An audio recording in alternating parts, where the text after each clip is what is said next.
দেখো আজকে স্কাইয়ের ভালো মা আর বাবি মিলে স্কাইয়ের জন্য গিফট পাঠিয়েছে। সত্যি গিফটটা আমারও খুব পছন্দ হয়েছে। এই চামচে স্কাই ঝিনুক খায় না, এই চামচে স্কাইকে খাওয়াতাম। সেটা স্কাইয়ের মুখে যখন এইভাবে দিই তখন মুখে ব্যথা লাগার চান্স থাকে। তাই স্কাইয়ের ভালো মা একটা দারুণ সুন্দর এরকম একটা চামচ বা স্পুন পাঠিয়েছে, যেটাতে ওর মুখে দিতে বা ওকে খাওয়াতে খুব সুবিধা। এইভাবে নিলে মুখের ভেতরে অনেকটা গেল, কোনো অসুবিধা হয় না। প্লাস তার সাথে এরকম একটা পাঠিয়েছে যেটা গলার মধ্যে এরকম লাগালে খাবারটা, এটা অ্যাপ্রন বলো বা লালপোষ বলো, যেটা খাবারটা গায়ে লাগে না। দারুণ জিনিস। এবং আরও একটা জিনিস সবচেয়ে বেশি পছন্দ আমার সেটা হচ্ছে এই জিনিসটা, এই বোতলটা।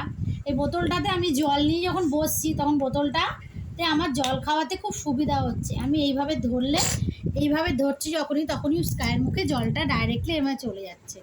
আবার প্রয়োজনে আমি এটাকে রেখে দিচ্ছি। এবং এটার একটা খুব সুন্দর ঢাকনারও ব্যবস্থা রয়েছে, যাতে এটাতে কোনো ধুলো ময়লা না পড়ে। সেই কারণে আমার এই ভালো মার গিফটগুলো কিন্তু খুব পছন্দ হয়েছে। স্কাইয়ের তরফ থেকে ভালো মাকে অনেক অনেক ধন্যবাদ। তোমাদের কেমন লেগেছে জানি।